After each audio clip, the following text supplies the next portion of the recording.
老實講，我哋揸房車最高境界係咩啊？我自己 enjoy 到速度同埋操控，但同時咧，乘客咧就得到一個好舒適、好安全嘅旅程。係瞓着覺仲好，即係證明我揸得掂。其實好多人有個誤會話，喂，係咪會甩尾㗎？其實咧，大部分嘅後轆房車咧，正常駕駛咧，車廠都會同你 tune 到 slightly 有少少轉向不足嘅。當年我試完之後有少少自刮嘅就係。最戇居，你記唔記得政府叫人買啲慳電膽？係啊，好彩冇買啫。跟住唔夠1-2年咧，原來係 LED 嘅世界。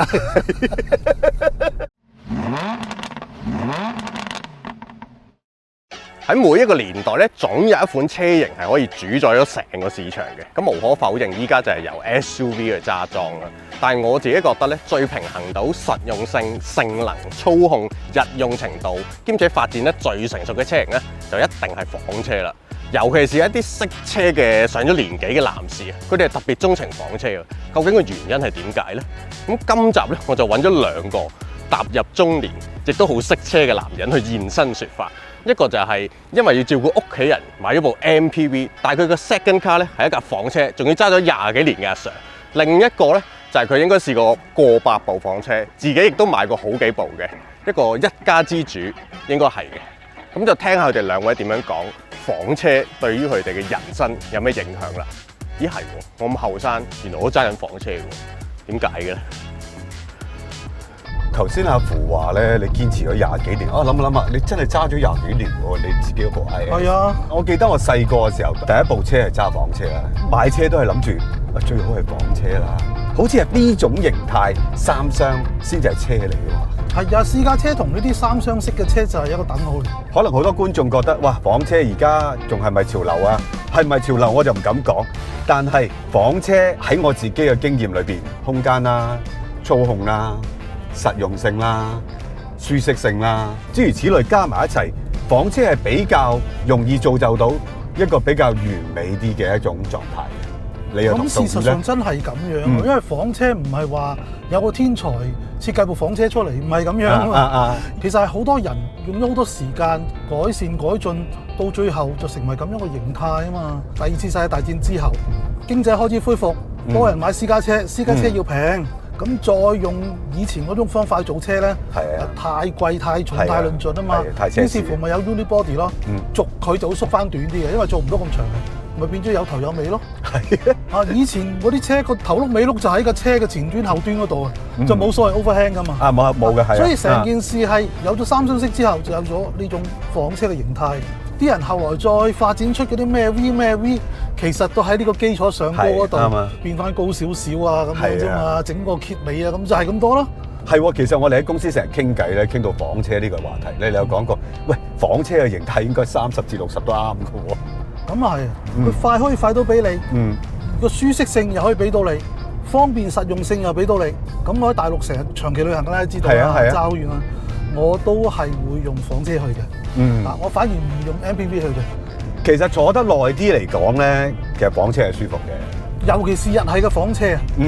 佢好特別嘅，佢相對於德系對手咧，佢會將嗰啲高度咧就調高啲咁多嘅啫，唔係好多，就1寸零咁上下啫，令到你個坐姿咧膝頭哥個屈曲程度啊，同埋上落車嗰一下咧，就係舒適啲咁多嘅。即係呢個係日本人做車嘅好貼心嘅考慮。係啊，你講得啱啦！我部咧德系咧後座老人家係有少少跌落去嘅嗰種感覺。係啊，一坐落嗰陣時，哎呀跌咗落去啊！呢架咧你坐落去係冇一種跌落去嘅感覺㗎。係啦，就係爭我少少啦。就係高咗少少。就係嗰少少啦。日系嘅房車特別係 Lexus， 我覺得係特別係 Lexus。佢哋好成功嘅一個地方就係有啲細眉細眼嘅地方咧，可能大家唔留意嘅，但係你坐落去覺得哇好舒服喎。好好喎感覺，即係嗰種感覺 pleasant 啊！係啊，但係你又噏唔出嘅喎，就係嗰少少嘢啦。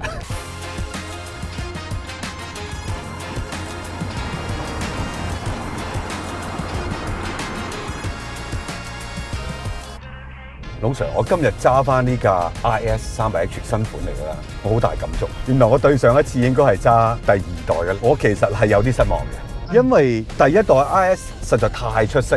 喺我心目中啊，係擊敗咗當其時嘅德國對手㗎啦。係啊，冇錯。但係佢第2代係扮得更加要似德國車，即係啲懸掛又 set 翻硬啲 ，anti-roll bar 又 set 翻硬啲，其實就失去咗你嗰代嗰種哇！你唔使好快，但係你有感覺，呢啲係好精純嘅功夫嚟㗎嘛，大佬。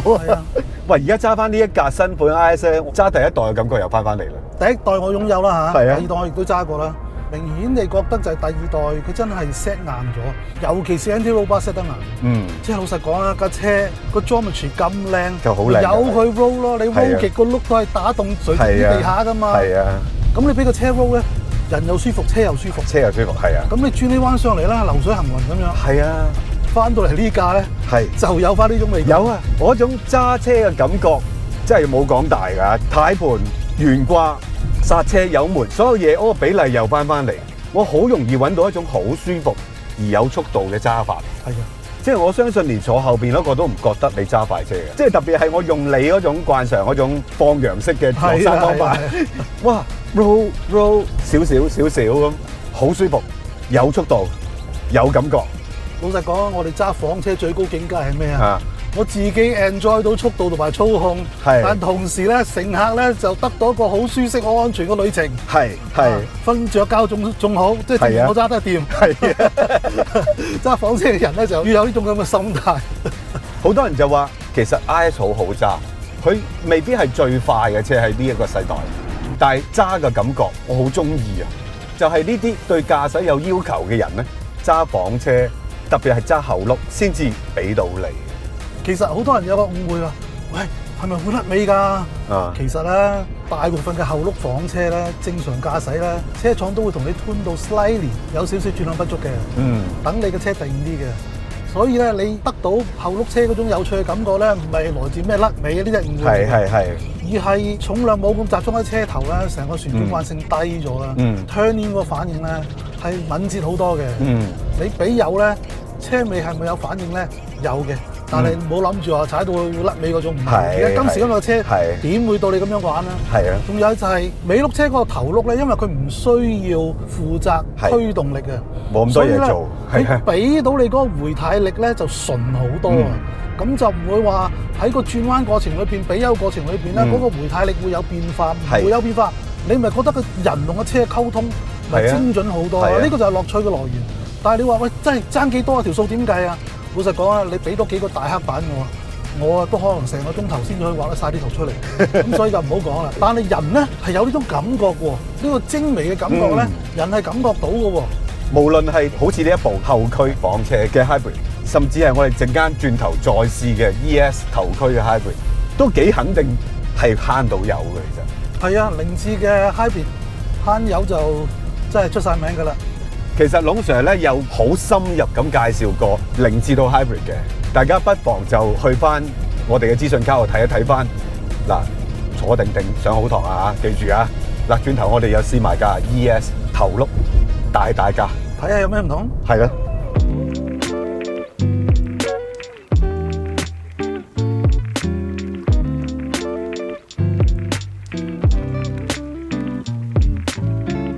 龍 Sir， 你記唔記得咧？我幾年前有試過 ES250嘅，好似係喺我哋嘅舊台嗰陣時試。係。我估唔到嗰個 view 數都幾高，我一路都冇諗。嗰陣時我記得係借架 ES250汽油版嘅，唔係 hybrid 嘅，揸咗一個禮拜，好深嘅體會，對 Lexus 造車嘅理念開始領略到一啲嘢。咁而家呢一架咧係用緊最 update 嘅引擎嘅，即係有 Dynamic Force 嘅系統。你好似話阿叔俾幾多啊？去到13啊！哇，好貴高！好慳油啊！嗰個熱效率超過40%啊！我哋試緊呢一部咧叫 Executive 嘅版本。我睇翻資料先發覺，原來佢仲有一部 Premium 嘅版本係更加多設備嘅。譬如 Mark Levinson 嘅音響系統咧，連17個喇叭啦，另外有 Head-Up Display 啊，啲皮又會唔同啲啦。其實而家呢個都好好喎。新款嘅 ES 咧，除咗有我哋而家揸緊嘅300H 即係 Hybrid 嘅版本之外，其實都有好似我當年試嗰個驗力嘅純汽油版本嘅。最平嘅入門型號 Executive 係43萬左右，而 Premium 即係設備再多啲嗰個版本咧，就49萬左右啦。咁啊，睇翻自己米數咯喎。係啊，如果米數唔多嘅話，買部油車豪華舒適性係一樣嘅，咁啊就慳咗幾萬蚊。係啊，通常而家我50零留住落，係咪好靜？哇，浮住咁行落去，飄住，太空船噶嘛。當年好多人買架 ES250，除咗個空間之外，係真係有 point，因為佢啲細緻位其實係做得好令你稱心嘅，你冇乜嘢投訴嘅，加上你摸落去、撳落去，其實豪華車就係咁樣嘅咯。我好記得你講過一樣嘢嘅，你摸下啲電鍍。係啊，電鍍咧真係要有冰凍嘅感覺咧，先至係好嘢嚟嘅。大家唔好以為係金屬嚟㗎，其實係膠嚟嘅。係啊，但係個電鍍做得好靚好靚。如果你想睇下啲車嘅 build quality，其中一個你睇下呢個電鍍。係啊，有啲咧做落去係真係好似哇好靚喎，摸落去咧係冇金屬嘅冷感嘅。哇！呢架周圍都係，你就可以睇得出其實 Lexus 做呢啲細緻位係做得好好嘅，甚至乎一個手枕嘅卡位，佢都係好細聲嘅。一部豪華車，除咗睇你有幾多設備，最關鍵都仲係呢啲好細眉細眼嘅嘢。好似呢一部嘅 ES300H 未係 Lexus 裏邊最 top 嘅 model， 咁但係已經有呢一種咁嘅表現。如果作為一個真係用家又俾得起呢個錢，我覺得其實好稱心滿意。再加上個後座真係好離譜嘅咧，我上一次睇上一代我已經覺得哇，呢啲咪就係老闆車咯。如果揾嚟接阿媽，真係覺得阿仔有運行喎。房車嘅神髓就係咁啦，自己揸得開心，坐嗰個咧亦都坐得好舒服。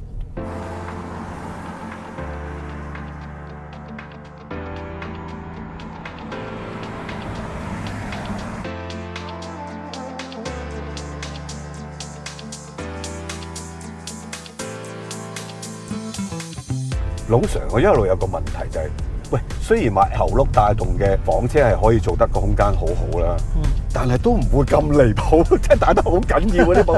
其實個原因喺邊度咧？真係咁容易拉長？好有趣嘅，頭轆車嗰個 wheelbase 咧就一定要長啲嘅喎，因為啱開始做 unibody 嘅時候咧，其實個 wheelbase 係短啦，唔夠力噶嘛。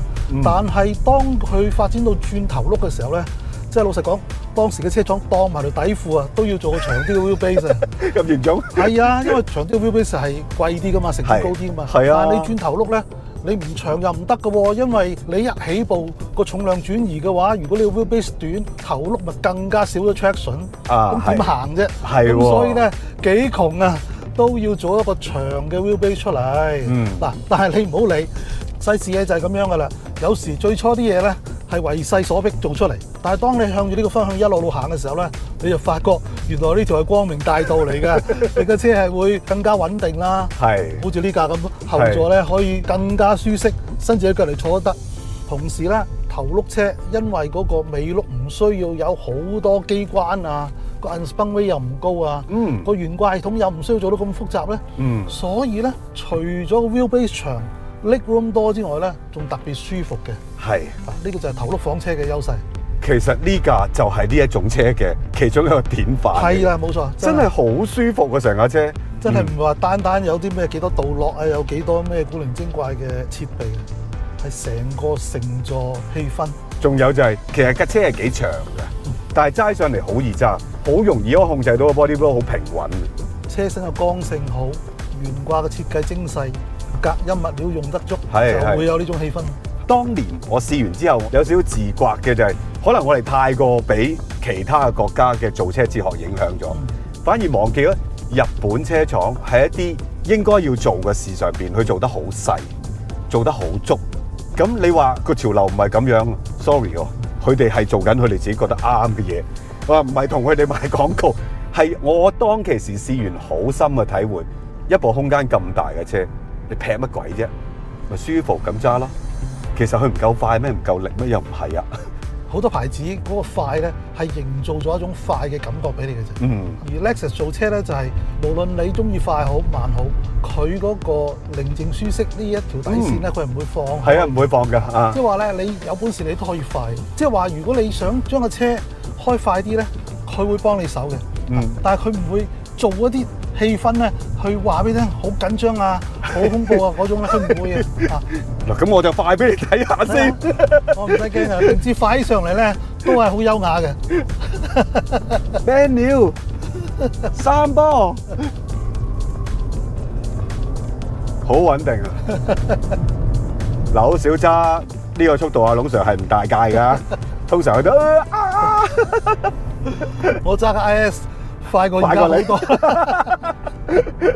喂，但係你唔換車嘅，真係忍到咁耐嘅你啊！嗱，而家又有咁多電車，好老實啦，要揀就揀到㗎噃。係啦，我哋啱啱喺正呢個所謂科技發展嘅大時代。啊，咁啊，好多人都話你住 house 都唔換電車咗，好似好大嘥咁樣。係。我就覺得科技嘅嘢咧轉得好快。嗯。你記唔記得若干年前啲人玩相機啊，出咗個 APS 啊，係啊，哇嗱聲啊貪新鮮，點知用咗冇幾耐咧，就完全俾呢個數碼相機取代晒。啱啊！最戇居，你記唔記得政府叫人買啲慳電膽？係啊，好彩冇買啫。跟住唔夠1-2年咧，原來係 LED 嘅世界。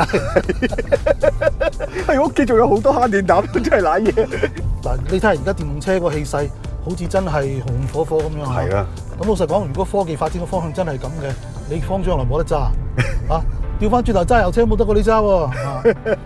但係如果將來個發展科技嘅趨勢原來唔係咁嘅，電池嘅電動車啊，所謂 BEV 咧，原來將來可能會俾其他嘢取代嘅話，咁我又唔使咁心急喎。喺呢個時候，我有冇啲又可以俾到我好方便咁樣使用，但係相對環保啲、慳油啲嘅車，我揸住先咯，唔使咁急啊，係嘛？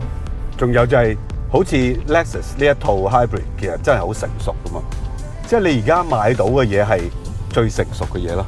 係啊，啊基本上冇錯咯，成件事。冇錯。所以唔怪得咧，龍 Sir 成日同我哋傾咧，就係傾揀咩 hybrid 好咧，呢啲秘密嚟嘅。